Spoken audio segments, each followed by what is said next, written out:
morning, good afternoon, good evening, everyone, and welcome to Cash Flow Management and Forecasting for Women Entrepreneurs. My name is Colin Mahan, and I'm a Director of Programs at the Nasdaq Entrepreneurial Center. And for those of you who may not know, the Nasdaq Center is a nonprofit that's building a better path for entrepreneurs worldwide by improving inclusion, access, and knowledge in entrepreneurship. At the center, we celebrate all entrepreneurs every day. And in October, we're celebrating National Women's Small Business Month. We hope you will join us in celebrating too. As you will see in the chat in a moment, the Nasdaq Center provides programs, resources, and exceptional mentorship to entrepreneurs across all industries, races, and geographies. So together, we will build the greatest community and exchange of knowledge and expertise in service to entrepreneurs and business today. Got a couple of housekeeping items before we get started. Firstly, if you haven't already, let us know where you're dialing in the chat. Secondly, we're going to open up for live Q&A at the end of the event. So please submit those questions for us at the bottom of your screen throughout the presentation in the Q&A box. We're going to try our best to get to them all. Now, none of what we do here at the center could be possible without all the amazing support from our sponsors, including Nasdaq, Lehigh University, Bank of the West, Airbnb, KPMG, Wilson Sonsini, Woodruff Sawyer, Microsoft, BPM, and HubSpot for startups. We're humbled and grateful for their contributions. Hope you're grateful too. Now, before we get started, I'm going to do my usual thing by just launching a poll to step back and just take a temperature gauge on how all of you are doing right now.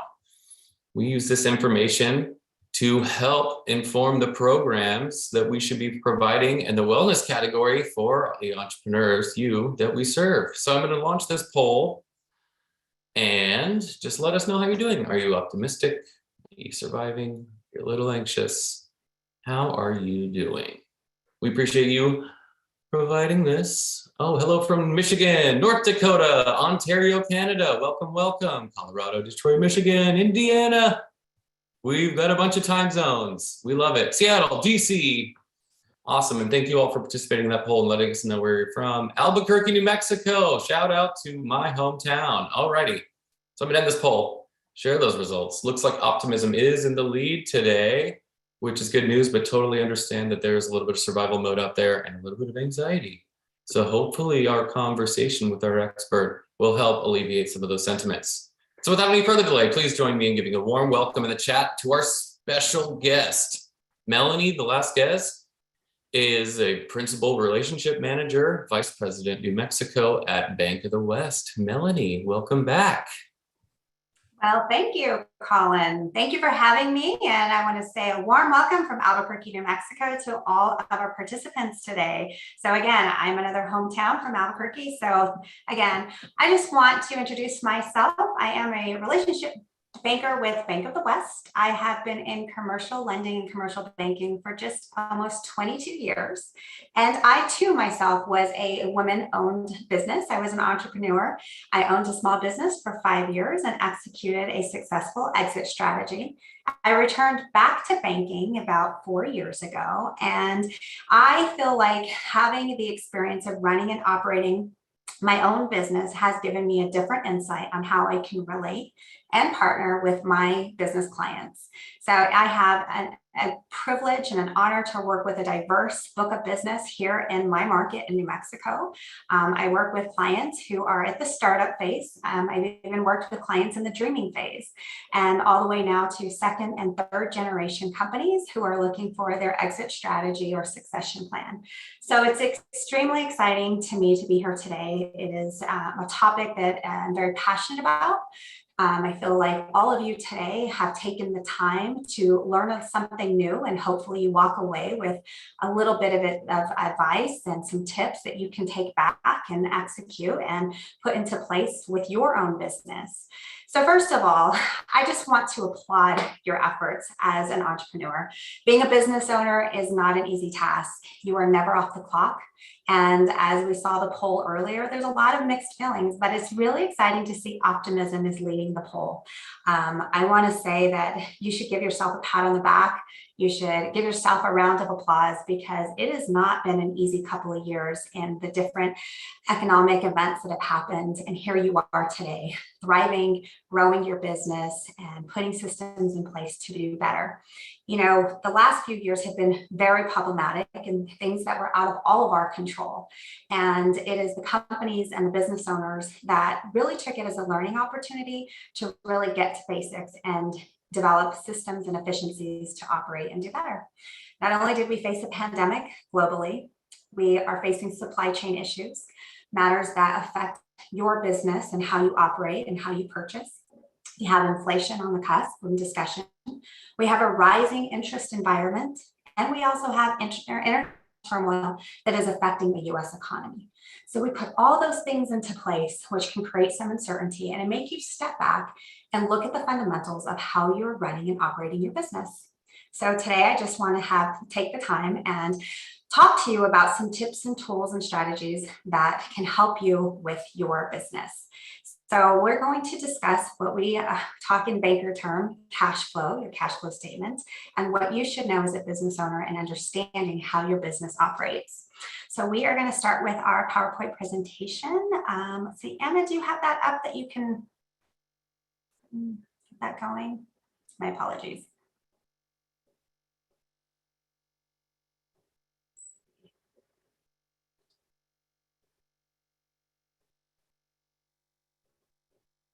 Perfect. Thank you so much. I appreciate it. All right, little technical. I'm not the most savvy technical person, so I do rely on the experts to assist in managing our PowerPoint. All right, so we're going to push on forward to our next slide. Again, as Colin mentioned, we are now starting our Women Entrepreneur Month, the month of October. And again, this has been a really amazing 2 decades to see this transition and shift. And these numbers are quite impressive and staggering. So women business owners, you are making a difference.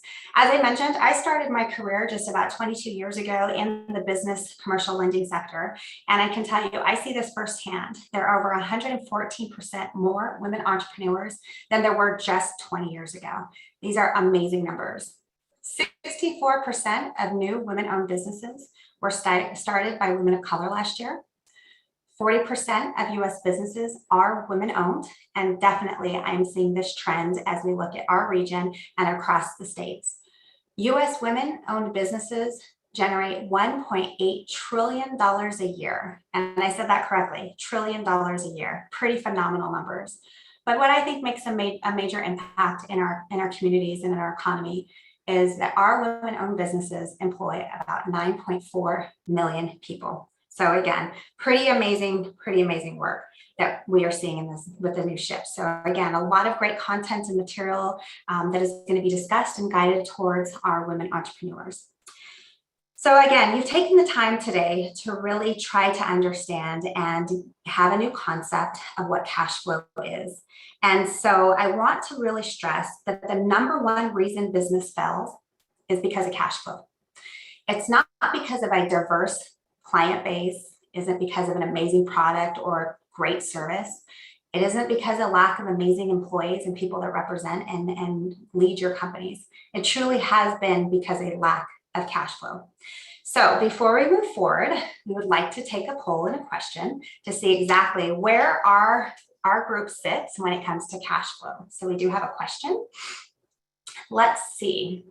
Do you feel like you understand your business cash flow cycle? Is it absolutely, I do, but I want to learn more to optimize? Or honestly, what is cash flow cycle? Take just a few minutes. I'd like to see where we sit today as a group.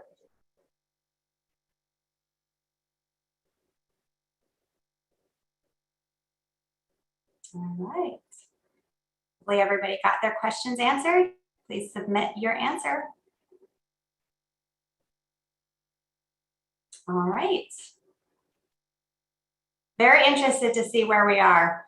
All right, we have about 15% that say absolutely, awesome work, fantastic. I like about the mid-range, I do, but I want to learn more to optimize it, so great. And then the 14% of you, very honest, what is the cash flow cycle?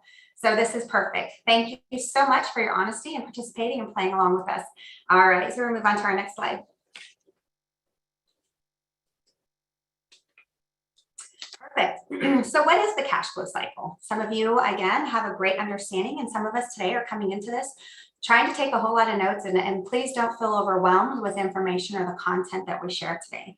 But truly what the cash flow cycle is the length of time it takes for a business to convert cash into goods or services and then back into cash. Your cycle can extend from the time companies pay their bills to their suppliers through the time they receive cash payments and effort they're sending out their invoices and billing their customers. Again, the shorter the cycle, the more cash the company can bring in and hold. So I want to go through this graphic and this visual here and just walk through what this really means and how we break this down. Every business starts with cash. This is the investment, the initial investment that you make into starting your business. So it's extremely important to know that that cash has a true value and an asset, and it turns through the various stages of your business cycle. You're going to use that beginning working capital. And I'm going to use an example of, let's say, manufacturing for goods or products. You're going to take that initial cash investment. You're going to make purchases.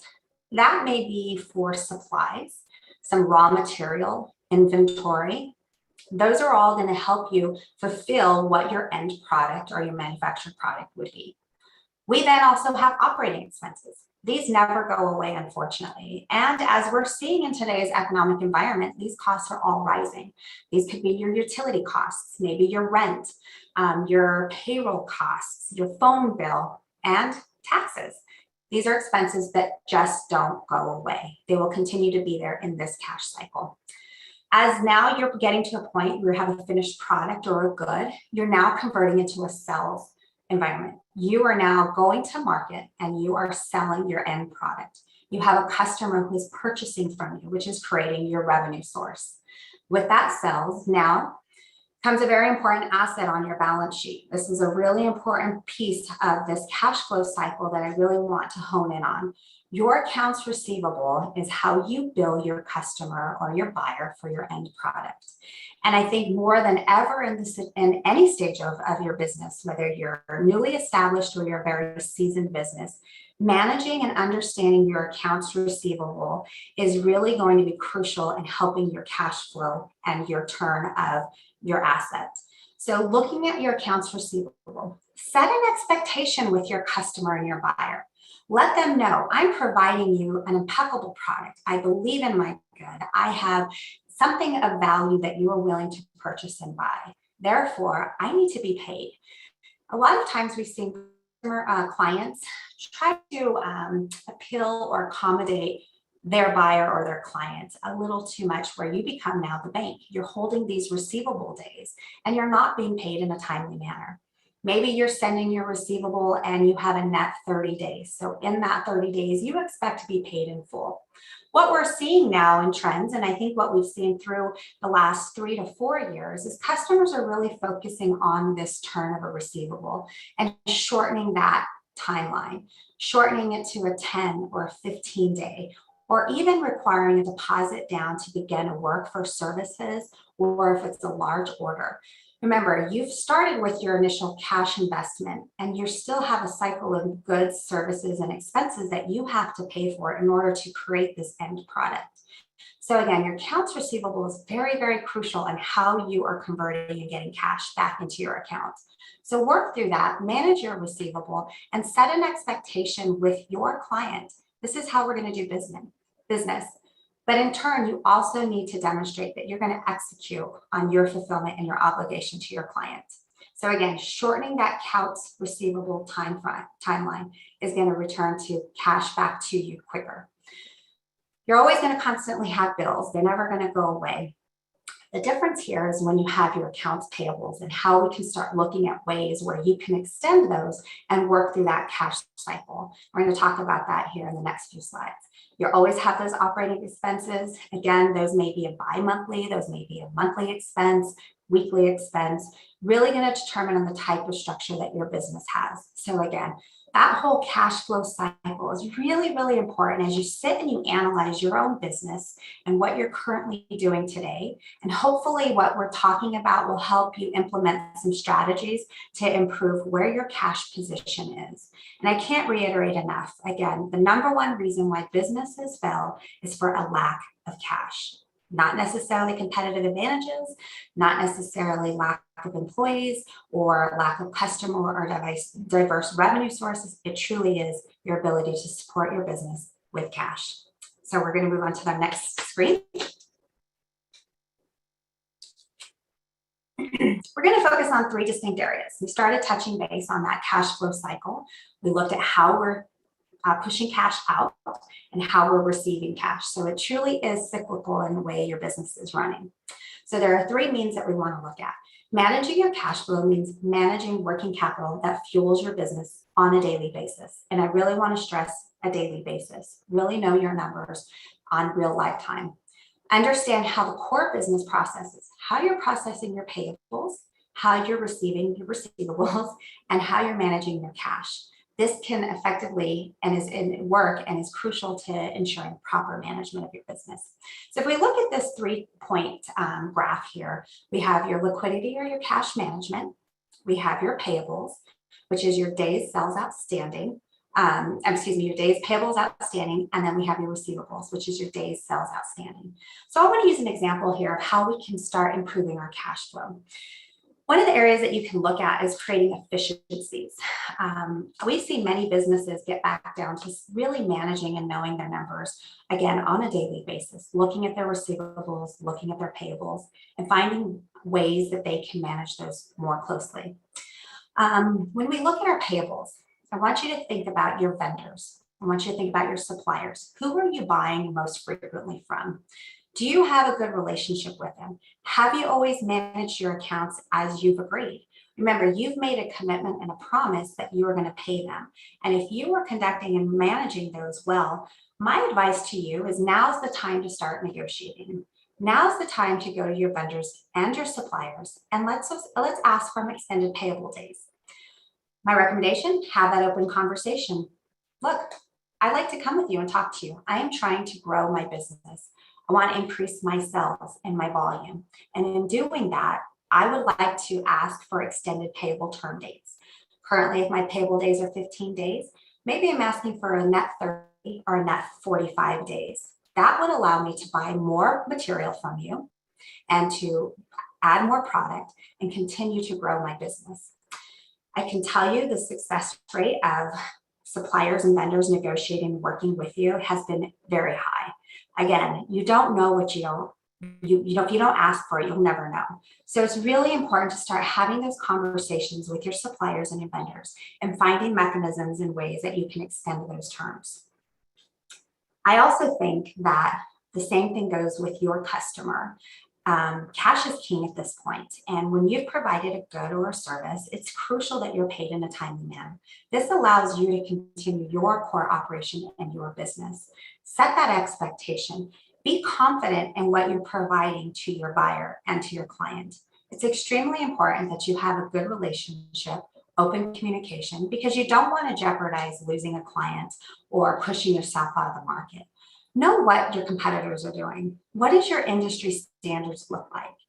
Is it common for clients to pay deposits? Is it common for a client to pay in full at time of delivery? Or for services, a consulting business, are you asking for a deposit up front? You have expenses that don't go away and that are required by you to fulfill your obligation and your commitment to your client. So again, that receivable, converting it, shortening it down, managing your receivables, it will absolutely allow more cash and hold cash into your business for longer periods of time. That's the end goal, is to really know and have cash at the end of the day and start building a reserve for your business. So again, efficiencies, working with your suppliers and vendors, negotiating what your payable days are, and also having an expectation with your client on when you expect to be paid. That's your accounts receivables. So days sales outstanding and days payables outstanding. So it's just some terminology that will help you. And as you're kind of thinking through this, really put to real life practice and think about who your customers are, how you've been managing the way you're being paid, and also how are you paying your liabilities and your expenses. Very, very important pieces there. So next slide.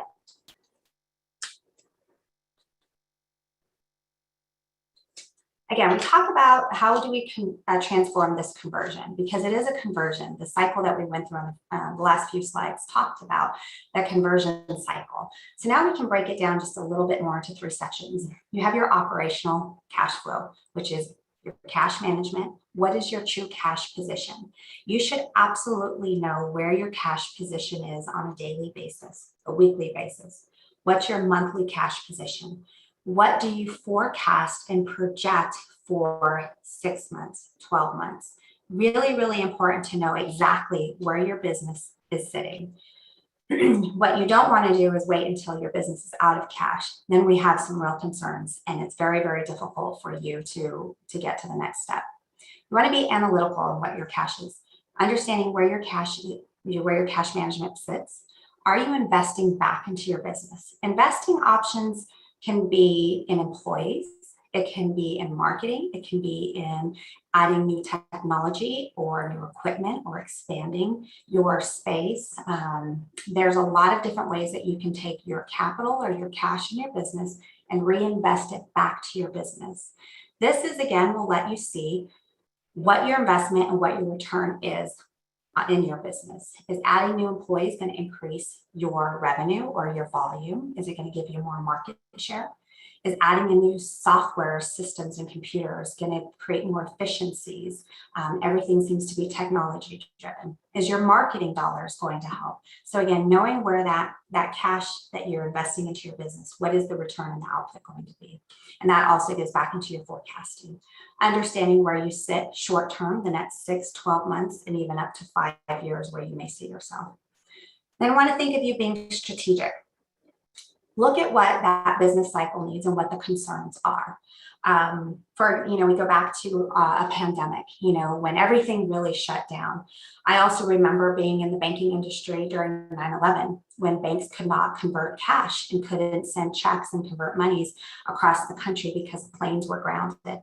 It literally put a halt on how cash and deposits and money was transferred from business to business or consumer to business.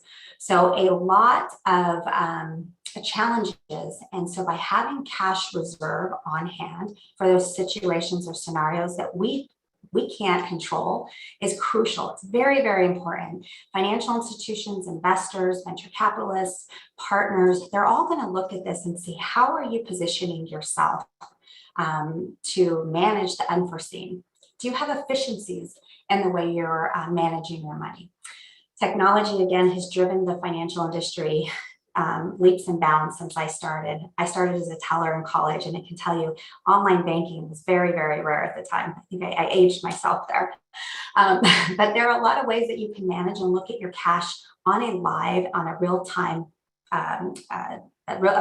event, making sure you're seeing how you're receiving money as well. Can you be more cost effective? Can you start accepting credit card processing? That's going to allow you to have cash quicker. Does that mean you take a little bit of a discount because of the fees related with it? You have to weigh those pros and cons and look to see, does efficiency continue to add value to my business? Finding best practices in your industry. Get involved with your communities, economic development outreach. There's a lot of organizations that I think you can learn from and understand what your industry is doing to make sure you're in line, that you're competitive, and that you're also creating value in your business. You've got your strong cash flow. You're not being taken advantage of per se by your buyers or your suppliers as well. And then find solutions that are oriented to what you are doing. I think every business is going to have a challenge. I think that's just the part of being a business owner. You're going to constantly come up with hurdles that you're going to have to overcome. And so being proactive and really find solutions that will help you in these scenarios is really, really important. So the consistency is definitely a big piece of that part of it.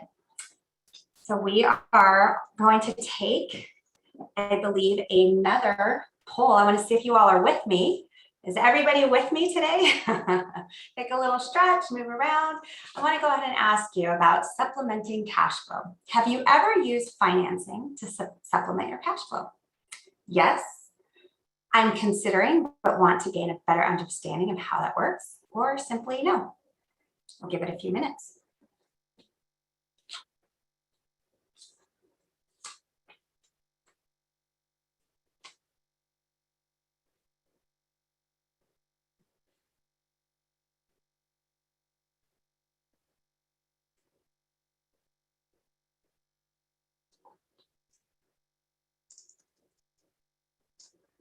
Right. See where we're at. Awesome. Thank you. Thank you for playing with me today. All right. So as far as our group today, we have 40% that stated yes, 28% that say I'm considering but want to gain a better understanding, and 31% stated no. This is a real nice mix. And so I'm interested to see at what level of financing our participants have had over the last recent or in the last few years. This is really great. So let's move on to the different financing. So I want to be very clear when I say this, and then be mindful that not all debt is bad debt. I truly believe that the proper financing can assist a business at various levels and their different seasonality as well.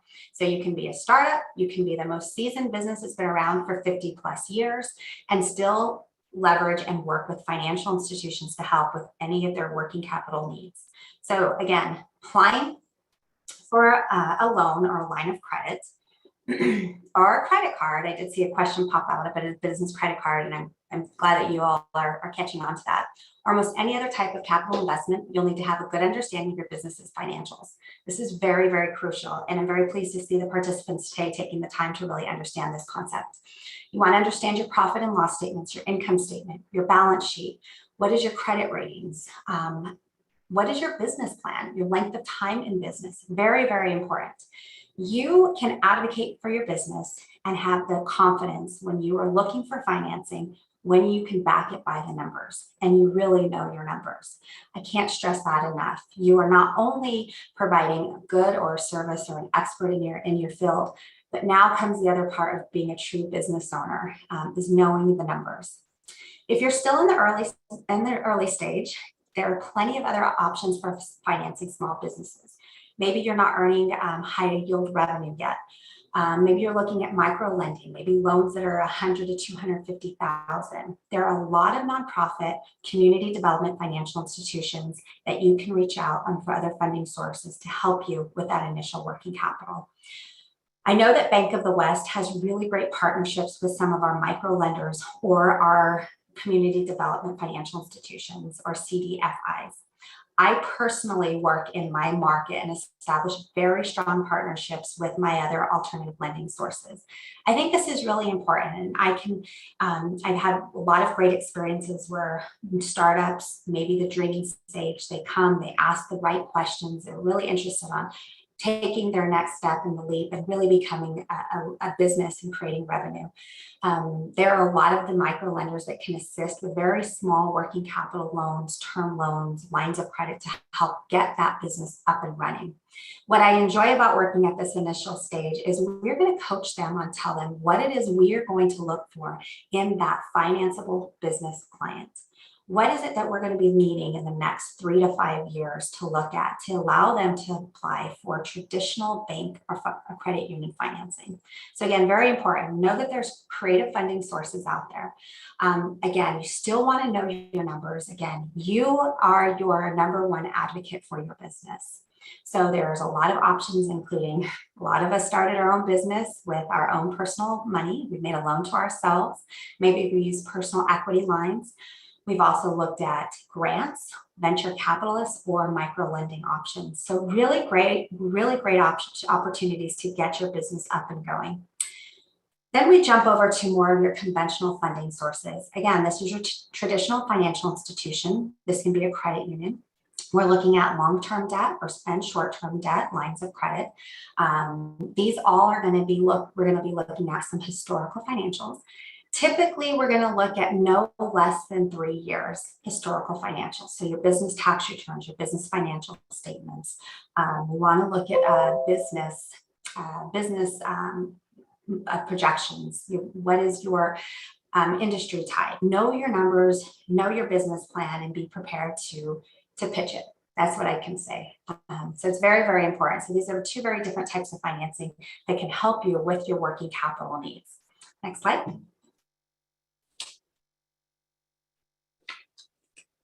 So I know it can seem a little overwhelming as you're looking at what type of financing there is. And I think it's extremely important that you work very, very closely with your trusted advisory team. This can be your CPA. This can be a financial planner. This can be a business coach or mentor, and highly recommend talking and establishing a relationship with your financial institution.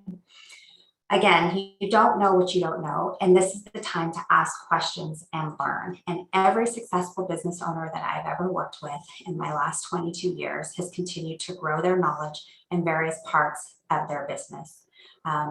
They focus on really knowing the numbers. They focus on where they can be more profitable. They know exactly their cash position, and that is something that they take the time to really know and understand. So it's okay to have, get a bookkeeper, get a CPA, have someone on board that you can sit and you can consult with. So again, different types of lending that I want you to consider and think of. The Small Business Administration has been a really, really great resource for our small and medium-sized businesses. The SBA 7A loans can help with working capital, everyday expenses. You can help hire staff or build inventory. They can really build in working capital for your business. We are going to be looking at collateral for that.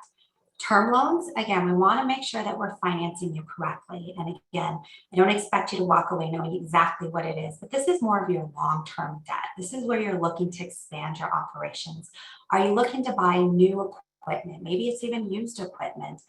Can we restructure some debt to improve your cash flow situation? Absolutely. These are conversations. Now that you're in more of a seasoned business, we can start having these conversations. And our objective and our goal as lenders is to make sure that we're helping your overall cash flow situation. So how you're servicing debt, how much more money you're holding in reserve every single month. Maybe you're making facility improvements, expanding, maybe doing tenant improvements, or true working capital needs, possibly for a large contract that you need to prepare for that requires larger inventory purchases. Again, we're going to be looking for collateral on this type of financing. Your flex line to term loan, again, this is a little bit of a unique structure, but I think it works really well. This is allows our businesses to pay for planned capital expenditures. So are you doing improvements? Are you doing construction? Are you in a project that's requiring more software or servers that will allow for progress payments and then converting over to a permanent financing? This is a little bit of a unique structure and definitely something to consider as you're in maybe more of a mode. I want to hone in a little bit more on credit cards and business credit cards. I want to share with you some of the trends that we've seen in the financial industry and business credit cards. I think this is a really great way for new businesses to establish credit with their financial institution and really start building, a discipline and a behavior of paying off debt. We look at business credit cards as another means for short-term working capital. And again, especially during the pandemic when there wasn't a lot of person-to-person interaction, a lot of different businesses were allowing and accepting payment by credit card. So I'm ABC Business and I'm looking at my payables and I'm looking at what my expenses are. And I'm deciding instead of writing and cutting a check, I'm going to start using a business credit card that is under my business entity, not my personal name, because we want to start separating personal from business. Very, very important as you're now starting as a starting business. Business credit card allows for a natural 30-day float. So again, if we go back, if you remember that cash flow cycle where we have expenses and we have our operating and we've got to buy supplies and inventory, many vendors are starting to take credit cards without a surcharge or a fee that's passed on to you. So we can call our vendors. We can look to see how our monthly bills that are being sent in. This could be your cell phone bill. It can be your internet bill. It can be your insurance, utilities. Then I'm buying my raw material, my inventory. And these vendors, again, their goal is to also have cash in their account faster as well, versus you getting an invoice and mailing a check. Those times are changing. We're becoming a little bit more efficient in the processes and the ways we're using credit. So a business credit card can really maximize and start looking at your cash flow cycle in a real strategic way.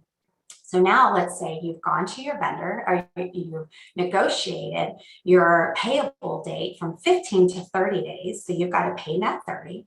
And let's say now you're able to pay them with your credit card. Now you have a natural flow of 30 days before you pay off that credit card. So you've gone from 15 days of paying your payable now to 60 days. Hope everyone's following me on that. And that really starts increasing that cash flow cycle. Now your receivables start trending in, getting money in faster, and you're paying off that credit card in full. That is the goal, is knowing that that business credit card, the number one rule is to pay off that card balance in full. Again, credit cards, business credit cards have been an extension of how businesses are operating nowadays. You as a business owner have considered or are taking credit card for payment. So the same way that they're paying you, you're now paying your vendors and suppliers. Very, very, it's been a nice trend and a difference in what we're seeing in the business banking sector and the use of business credit cards.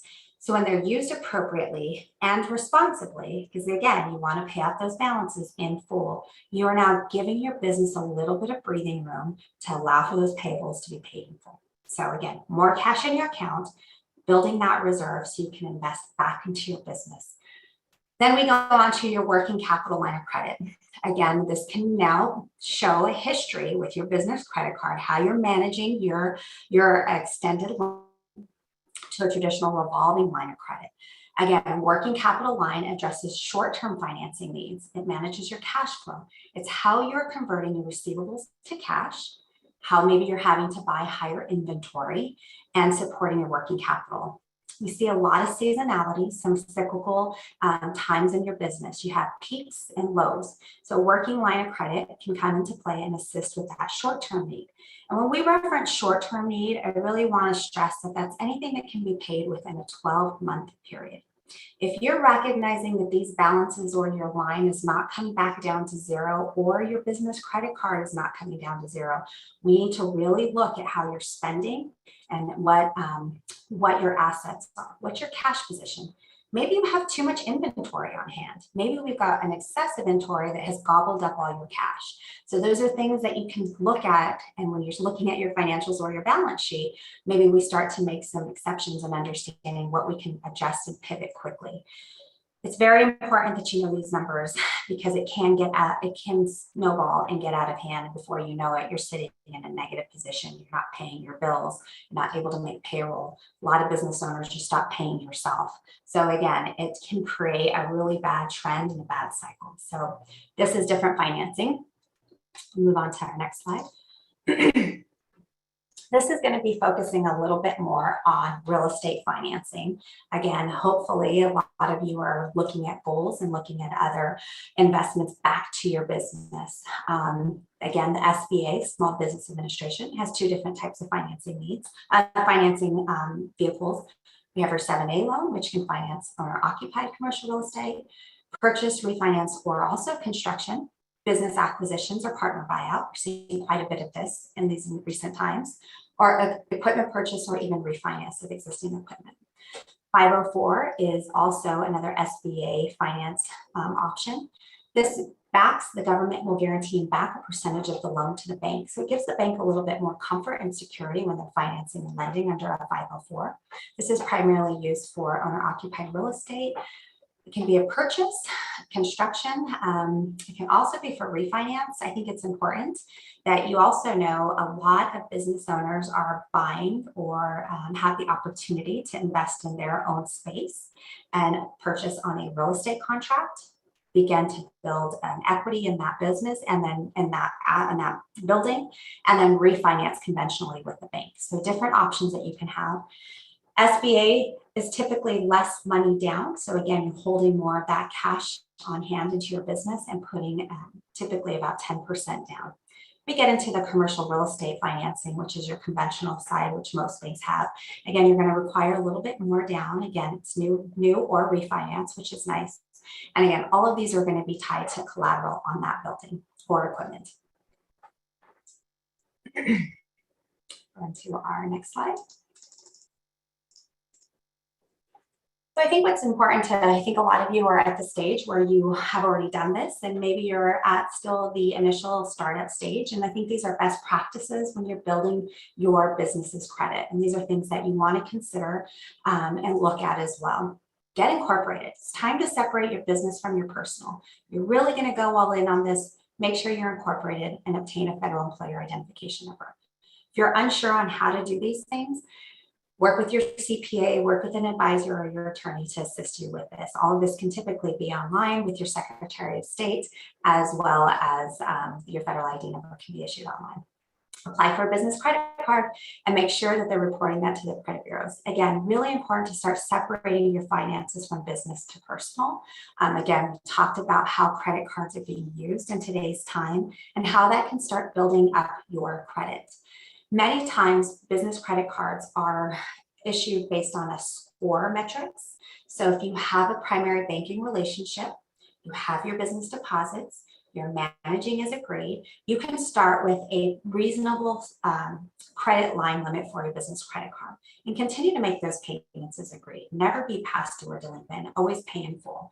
Again, that is establishing your banking credit and a relationship, showing character. It's showing that you take this obligation seriously and that you are going to pay any debts. And all those criteria go into the way we look at financing when you're coming to a lender for your more traditional financing needs. Always open up your business checking account, find your financial institution that works best for you, manage those accounts as a grade, set up a dedicated business phone number. As basic as that sounds, it's actually very important. We do a lot of Google searches, internet searches. We visit your websites. We read your business industry analysis. We see your reviews. We look to see if you have a true brick and mortar, what market share you have, where you're residing, what markets you are servicing or selling to. So again, we do our homework on the back end and we like to tell the story, and we also want to question to see if those stories align. So I think it's really, really important that you have an established look at websites, emails, and phone numbers. Again, establish your line of credit with your vendors and suppliers.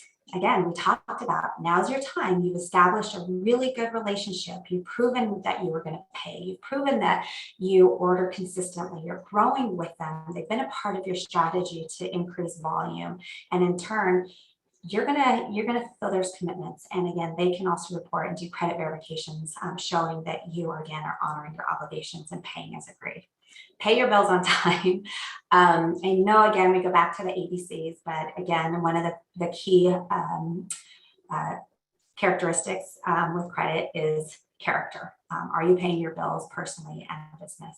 And then always manage your business accounts as a grade. Again, let's not be on those overdraft or have a lot of items coming through. Really, that focuses a lot on how your cash flow cycle is. When you start seeing problems with insufficient funds or checks that are being returned, that's where we've already hit an issue. We've hit a really bad situation on your business cash flow. And so some of these areas we need to go back to and find efficiencies and ways that we can start increasing that sell cycle to get that cash in your account. Hold that account longer. All right, I think we've got another poll question. I'm hoping that you all are still with me. All right. So establishing a relationship with a banker. And this may be a little biased, but we're going to talk about it. Have you established a relationship with a banker at your financial institution? Yes, they are part of my business advisory team. No, banks are just only to provide me products. Or why? Why is there a benefit to having a relationship? Go ahead and take a moment.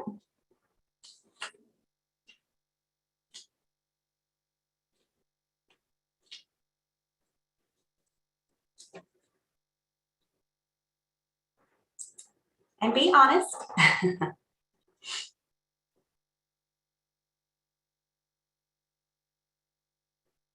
All right, let's see where we sit. Awesome. Very good. I like it. We got a little bit of a tiebreaker here. Yes, they are a part of my business advisory team is 39%. No, banks are just there to provide me products, 27%. And why? Why is there a benefit to having a relationship? 35%. Awesome. All right. Thank you for your honesty. I appreciate that. So let's go into what it means to build a banking relationship. And I just want to take a step back and really, it's the time where you're creating a partnership. You are now have a team that are surrounded with you that's going to add value to what you are doing, to hopefully coach you and guide you through the various stages of your business. More than ever, a banking partnership has become very, very crucial. I have been, again, very, very honored to work with some of the best businesses over my career, and I constantly continue to learn more and more. The clients that see me as part of their advisory team, they value my opinion, they value my suggestions, and we work proactively to get them to that next level. We have those hard conversations when things aren't going good. We have those conversations, and I can tell you when those conversations are had, we're able to get through it. We come up with strategies because we're already in it together. So let's find a way to get through the bad times. I go back to the pandemic and how banks had to really step up. And I have to say, I was so proud of my organization for doing the right thing and helping our small, medium business owners through the various PPP financing, helping with grants or restructuring debt. That's when we need to step in. And when times are good, everyone's great, right? But we're faced with unprecedented times even today. We're still coming into a lot of different variables that are out of our control. And the more you can establish a banking relationship and a true partnership, I can tell you things are going to get a little easier for you. Our job and our role is to add value. Add value to the way you're processing and the way that you're running your business. You have to have a bank in today's times. And although the technology and the efficiencies that are offered, and it's very rare that nowadays you have to walk into a branch and see a teller or speak to someone. You can do a lot online, a lot over the phone. And that's wonderful because you're running your business. You're focusing on your clients. You're focusing on manufacturing or servicing or helping your employees. So I get and I understand that sometimes that's the last thing you want to do is go into a bank or deal with it, but set some time aside and talk about what your plans are. Let your banker know what your short-term needs are, what's your need for the next 6 and 12 months. What do you see in the future of the next 3 to 5 years? How can I get there? Share those financials with them. Talk to them about the way you're processing your transactions, how you're receiving money, how you're paying money out. We are working with companies that are in your same industry. There may be some tips and resources and suggestions that we can offer to help you. Again, we want to add value. We want to be unbiased and give you actual feedback on where your financials sit, what type of financing options there are, and how we can get there. I think it's really, really important that you also have an expectation of your financial institution. You let them know what it is that's important to you. Is it having someone that you can contact, someone that knows your name, that you can really call when you're in a bind or that you have a question, that you want to sit down on a monthly, quarterly, or annual basis to go over your relationship or to go over your finances? I think those are really crucial, and you'll find the right partner and you'll find the right relationship that works for you and your business. And always be proactive. Be proactive with your banker. It is our job, again, to come to the table, add value, tell you what resources and tools are available to help you run and manage your business. So in closing, again, I want to focus on a few things that I think are important as not only as when I was an entrepreneur and a business owner, but also in my position and having the privilege to work with such a wide variety of client base. Think about investing in yourself. You are the backbone, you are the vision, you are the creativity behind your business. Make sure you're constantly investing in yourself. Today, you invested in yourself. You took an hour out of your busy day to learn how to run your business and hopefully look at the tools and resources and go back and ask those questions and look at how you can really start managing your cash flow and be in a better cash position. You took time to invest in yourself today, so kudos. Master one thing. I know that all of you are doing so many parts. You wear multiple hats throughout the day. Master one thing and move on. Ask the questions.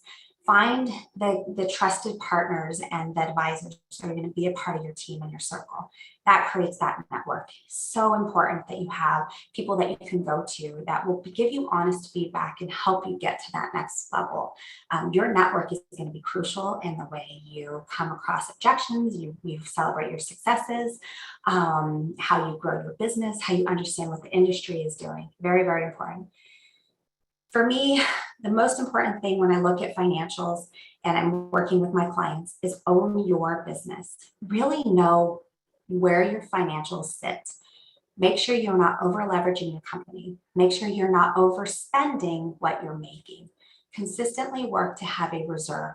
Know what that cash position is and how you can create efficiencies to become better and to become more profitable and to increase market share. There's just so much more that goes into being a business owner. You've really got to know that that business is worth value and keep it at the highest and best value at all times. And I think more than anything, problems are not a barrier to success. They are the path to success. I think that some of our biggest failures and our defeats have made us better. I know for me personally, they have. I constantly learn, and it's the times that I hit those objections or I have the failures that it makes me go back and get back to basics. It makes me really take a step back and want to do better. And I can tell you, when you're a business owner, you're constantly going to have challenges. If it were easy, everyone would do it. And what you're doing today takes a lot of courage, it takes passion, and it takes drive. And I believe that every time you're faced with a barrier, it makes you a better business owner. So just want to now see if we're going to open it up for any questions. Amazing. Thank you so much, Melanie. I am definitely not an accountant or a financial manager, and every time I learn from you, I learn so much. So I really appreciate you. Before we jump into Q&A, I'm going to launch a quick poll just to help us understand what you'd like to learn from us in the future. Also, if you'd like to learn more from Melanie and the team, we're going to follow up with more resources on how you can do that. But what would you like to learn? We use this information to help guide the next couple months of programming, so appreciate you doing that. If you haven't dropped a question into the Q&A box for our good friend Melanie, do so now. We've got 6 solid minutes and we're going to do a lightning round with Melanie. So we're going to try to get to all those questions. Everyone's saying thank you very much. Looks like finance is at the top of the key, which is no surprise there, but marketing, scale, and sales. So we'll make sure to put that on the radar. All right, Melanie, we've got this. So let's see. I'm in a service-based business and I have a great client relationship, except for when it's time to get paid. Client wants a start discount, has not paid despite an offer to discount. They want to keep working together, but they just aren't paying, I guess. What are my options? Again, I think it goes back to setting that expectation. You've provided the service, you need to execute, and you want to have a long-term relationship. So I think it's absolutely reasonable to go back to them and say, look, I provided the business. Tell me what I have not executed on my end and my commitment, and see how they respond, and let them know you've got to run your business and operate as well. And part of doing business, you got to pay. Yep. So don't keep doing free work for them if they're not paying. Yeah. Is having a business plan, which includes a financial plan, a contributor to the success of a business, or have you seen businesses thrive without a business plan? I definitely feel confident. We see it all the time. Those that have a very strategic business plan, and it doesn't have to be very elaborate. It's really talking about what your short-term goals are and going into your long-term, and that's going to change and pivot. Knowing your numbers and being realistic with projections if you're starting out, really know what your competition is, know what factors are included with the cost of doing business, and be realistic with that. But absolutely, I think a business plan, not only for the end person, whether it be a bank or a venture capitalist or a different financing or a partner, something that keeps you on track and accountable to. Yep. Let's see. How do I ensure my issuer is reporting to the credit bureaus, and how do I check my business credit? Yes. So a lot of times, you want to have your established like we said, a business credit card, start it under your business name. Where there's a Paydex index, there's Dun& Bradstreet where you can register your entities. Those are all going to be really important. The same thing with your vendors, have them report those. And as long as you've got good payment history, you should start building your business credit scores. Awesome. Along those same lines, what are some common vendors and suppliers that you are aware of that regularly report your line of credit? Well, again, if you're financing with a financial institution, we're going to have those pay scores. We're going to look at your history. We're going to make sure you don't have any delinquencies or derogatory reporting, which is extremely important. So again, some of the larger vendors will also use those two main sources. Some of the smaller vendors or suppliers may not, but again, you can always have a bank verification letter submitted. We do those all the time for our clients. Yeah, amazing. Yeah, the yous of the world are very powerful people, I'm learning. Let's see, how do I find a good business banker, particularly if my bank, and this is a tough one, doesn't have a nearby branch? I said technology is really driving a lot of our different industries. I tend to go old school. I would like to sit down and talk to someone. So maybe finding whether it's a local or a community or a national bank, going in and start interviewing, find the right person, and you'll figure out real quick who's going to be the right fit to be on your team. Amazing. Oh, you're running through these so great, and we're trying to get to them all. There's so many good questions. All right.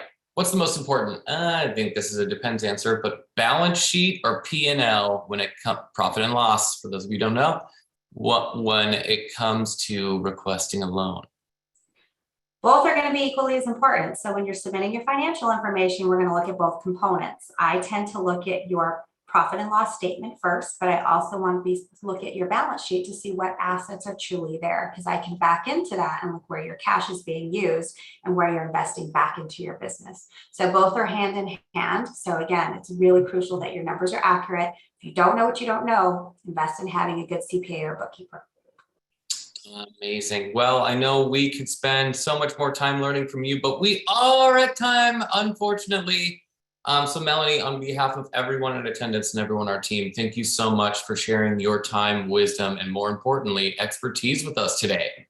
Thank you, everyone. I appreciate it. And for those of you still on, we'd love for you to join us on some of our upcoming webinars. So you can view the upcoming events by using that link in the chat. Also, you can join Bank of the West on October 26th for its special Women Entrepreneur Series, Marketing with a Purpose. That's one not to miss out on. But on behalf of everyone on our team, we thank you for joining us today, and we look forward to welcoming you all back online soon. Melanie, thanks for coming back. We really appreciate it. Thank you for having me. All right. Have a good one.